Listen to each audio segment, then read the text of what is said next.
Hi, how are you? It's been not that long. I saw you last week. What's up? If you haven't caught on, there are these certain videos I do where I just talk about anything and everything. It's called And Then Some. You probably haven't caught on because it just says it really small in the thumbnail, but just so you know, that's what this is. First and foremost, I have a haul. Let me preface this by saying I ordered a cheeky bikini. I don't own one, so I was sort of tickled by the idea of wearing something that just feels so, I don't know, scandalous. I ordered the bikini online. I'm waiting for it to come in the mail. So excited. A package comes in the mail. It was a little package. There couldn't have been much in it, and it was floral. It was a beautifully designed package. What else could be in it other than the clothing I ordered? The last thing I ever expected.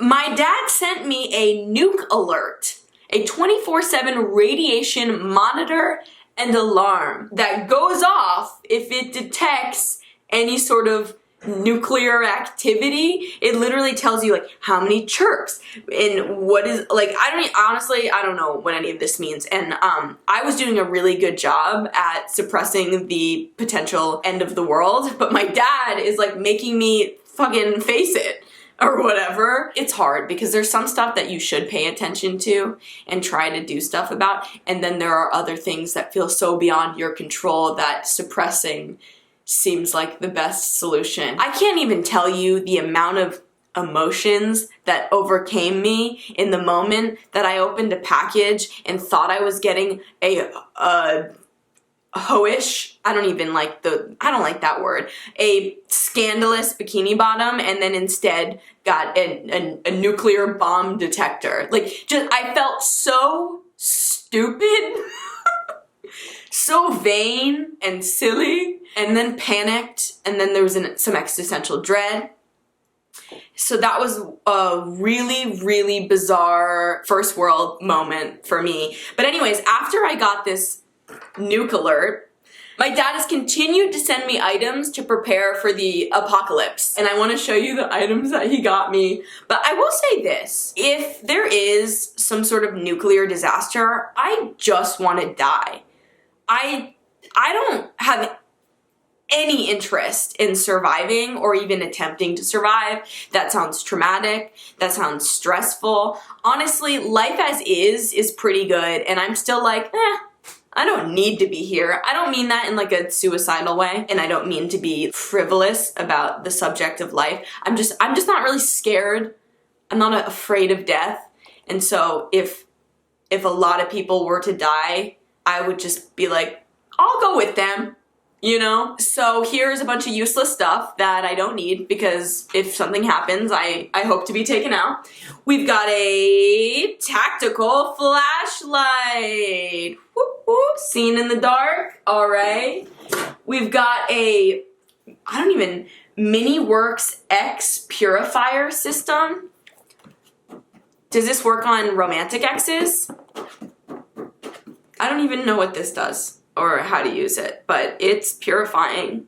And okay. Emergency blankets. This is my favorite, personally. Those life straws. I think you can drink any type of water and it filters it into consumable water. That's fun. This, very fun. I'm gonna use that just for pure enjoyment. So that's my apocalypse haul. Thank you, Jeff, my dad, for sponsoring this video with your neurotic worrying. I mean, maybe it's not neurotic. Maybe my dad knows what's up and I do need all of this. Anyways, we can stop talking about dad.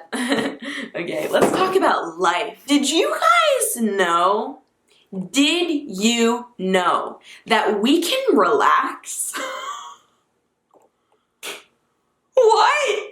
We can relax.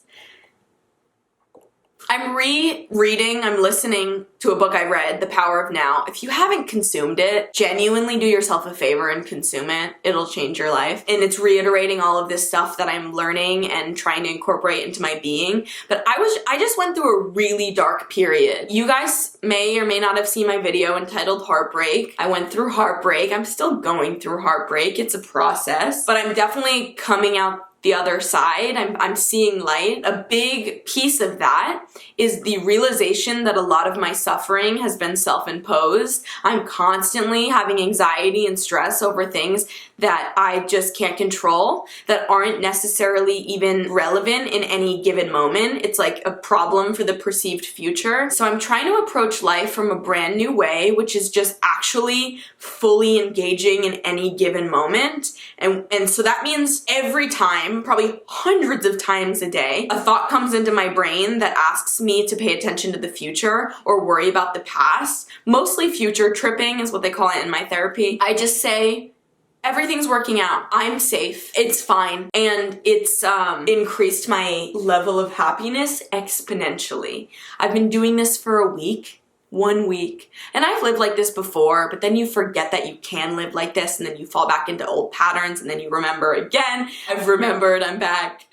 Hi. It's been so lovely. I just am not wasting so much energy on a consistent basis on stuff that just like need not be worried about. All I can do is just be who I am right now. It sounds really corny, and it's advice that you hear a lot and roll your eyes at, or at least I did, until you start incorporating it and you go, oh, there's a reason everybody's yapping at me to live in the moment and stop worrying, because it actually sincerely improves your well-being in your life. And like all the stuff that you worry about actually just comes together without you applying so much pressure. I believe in manifestation. I don't know about you, but I've seen it work. There is this concept that you will manifest what you want faster if you can match the energetic frequency of that desire. If that's a little out there in terminology, in like verbiage, if you can create the emotional experience now that you suspect you'll have when you achieve whatever you want to achieve, it'll match its...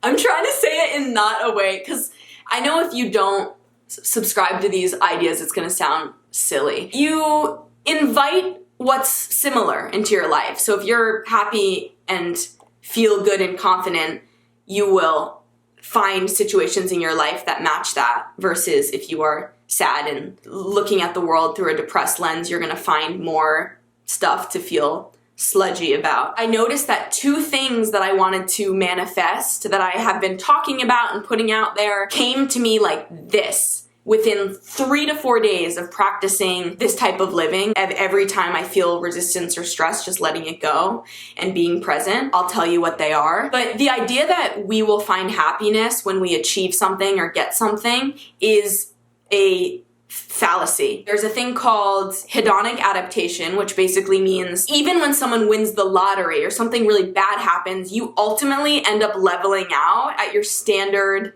baseline emotional experience, no matter what. So a lot of us spend so much energy chasing dreams and people and awards and jobs and images that really make us more miserable than happy. I think it's great to have goals and stuff you want and try to achieve it, but I am trying to break the illusion that any of that stuff is actually going to make me happy, and just be happy as is right now. So while I'm telling you I'm really excited about these manifestations that came to be, I'm also aware that while those things tickle me, they're not like going to give me what I already have right now. I'm trying to like harness that happiness. It's so corny. You want to rip someone's head off when they say choose happiness, but we do generally create more problems than there need to be. And if we can start letting go of all of that stuff we hold on to that we really can't do anything about, there's a lightness that makes you feel quite at ease, even in the midst of some bad stuff happening. Bad, whatever that looks like. Oh, so I really want to play Dungeons and Dragons. It is just a goal that I've had, but you need a dungeon master. Someone who knows the game, can create the rules, tell the story, and I kind of have brought it up to various people that I'm interested, and 48 hours ago my friend texted me and was like, I found a dungeon master. So that's one manifestation. It sounds so dumb, but you know what? I feel good about it. There's a experience I want to have. I don't even know if I'm allowed to say this on YouTube. Let's just say it's a spiritual experience that requires a ceremony and you can't do it casually. You need to like really find a scenario to let it, to engage with it. I've been wanting to do it, and I've been looking at places to have this experience. And then the other day I went to a friend's birthday party and I met a friend of a friend who was just like, oh, I'm doing this in a month. Would you like to join?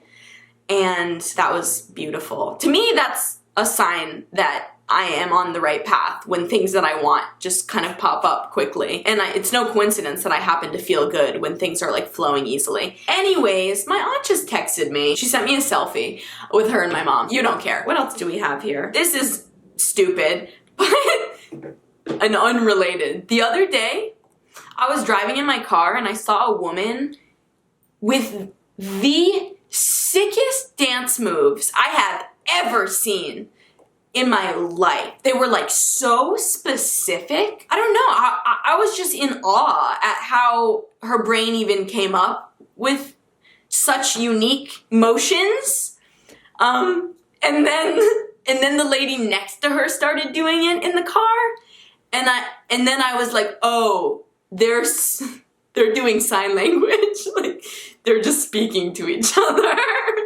But for like a really quick moment, I was actually so enthralled by this stranger because she was just breaking down the coolest moves I had ever witnessed. So I felt stupid.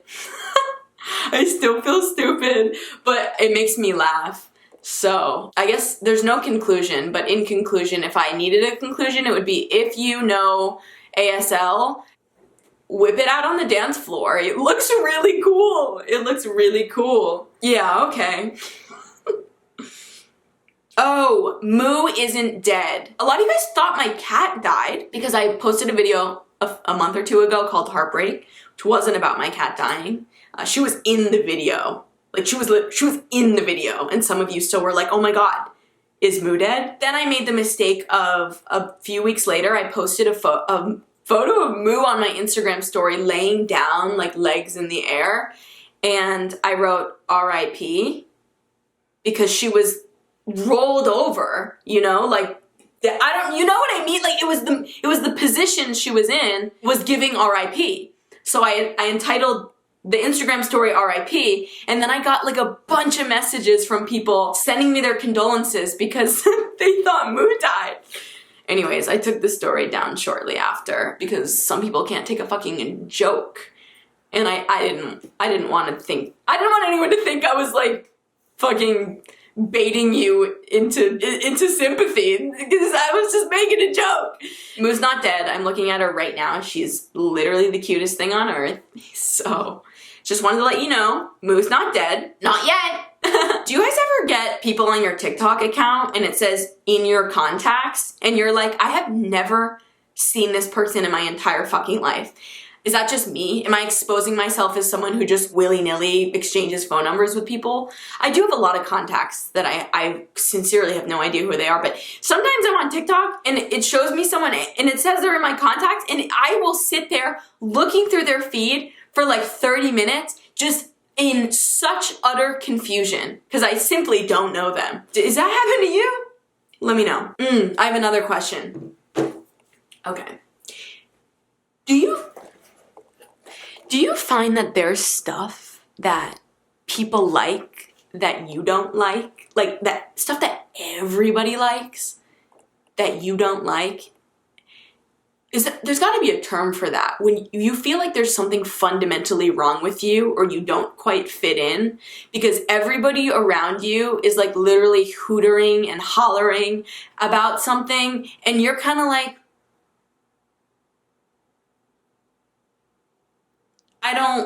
I don't get it. The one thing that comes to mind, I actually don't think everybody's hooting and hollering about, but a lot. Just as one example, YouTubers boxing. I could give a fuck. I couldn't give a fuck.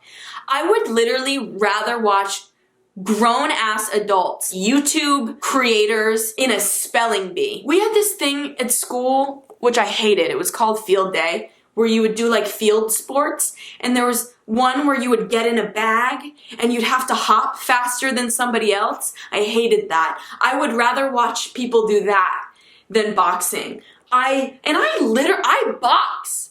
Bitch, I box for fun, for sport, not competitively. I just do it to get a good workout. But I could give a fuck. I don't want to watch YouTubers boxing. It makes no sense to me. I don't care. I do not care. Why am I angry about it? I think sports just make me a little angry. Sports make me angry. It's because I went to a high school that was very, very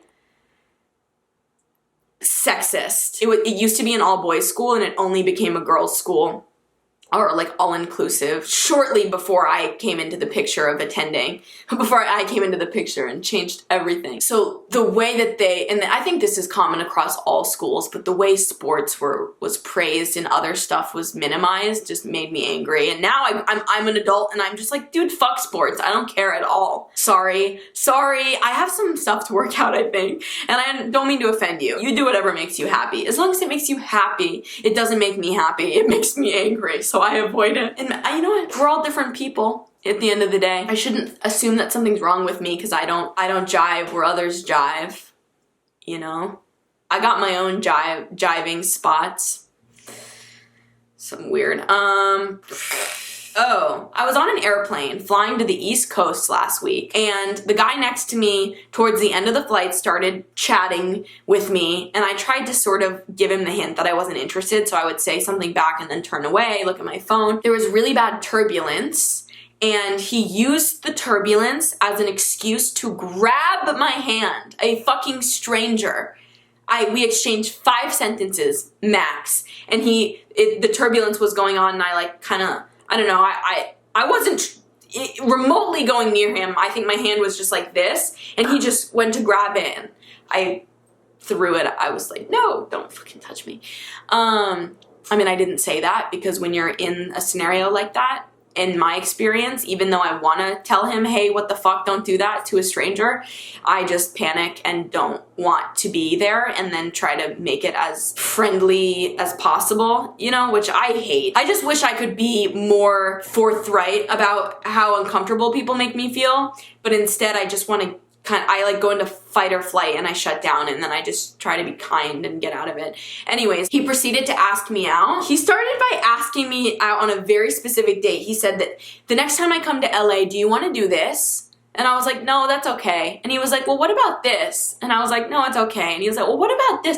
And I should have said it, but I was like, dude, it's not about, like, you can't just suddenly give me a date idea. It's not about the content of the date. It's not about the location. I clearly just don't want to go out with you. And then after I said no, he backtracked and was like, you know, I'm just kidding. Ugh.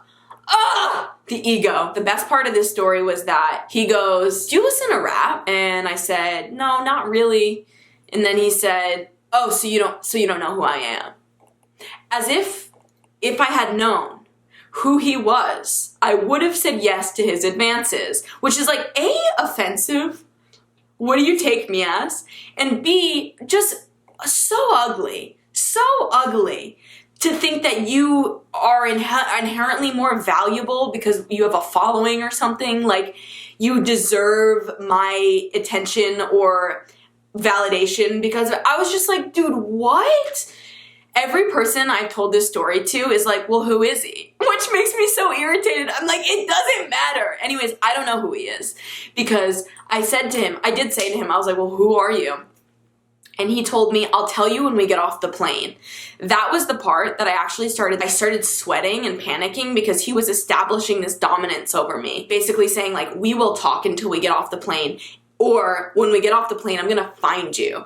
And that's where I felt really, like, it was the hand-holding attempt and the asserting that we would be talking after the plane ride that really panicked me. But it was a really unpleasant experience. I was very upset. It sounds so tiny, but on top of a lifetime of bad experiences with men crossing boundaries, it was like, oh, there's another for the list. And it was jarring. I don't know, I couldn't go anywhere. I'm stuck on an airplane with this man who's making me uncomfortable. It's very upsetting. I don't know why I told that story. I've been thinking about it a lot lately. I just really hope that if and when a scenario like that happens again, I'll be able to be more assertive and honest because what ends up happening is that the person who's uncomfortable carries the shame of the situation of not handling it well or whatever, when really like he should be feeling embarrassed, not because I rejected him, but because he did something that was inappropriate. And I'm sure he's not even batting an eye at this situation. That's fun. I did go to the East Coast. I went to New York and Rhode Island, and it was really nice to see my family and friends. Also, on top of it being really nice to see my family, do you guys ever find that you have to walk a very thin line with your parents where you love them and you're aware that they're getting older and you want to spend time with them, but they also drive you fucking insane and trigger every childhood wound, and the parts of yourself that you see in them drive you crazy? So just the classic at-home scenario where you gotta manage your mental well-being while appreciating and enjoying the company of those who drive you mad. Is that relatable? I don't know. I'm gonna go because I'm sweating, I'm hungry, I gotta go. I know this video was like super scattered everywhere. I hope you enjoyed it. Either way, let me know your thoughts on everything and anything all of the time. Bye.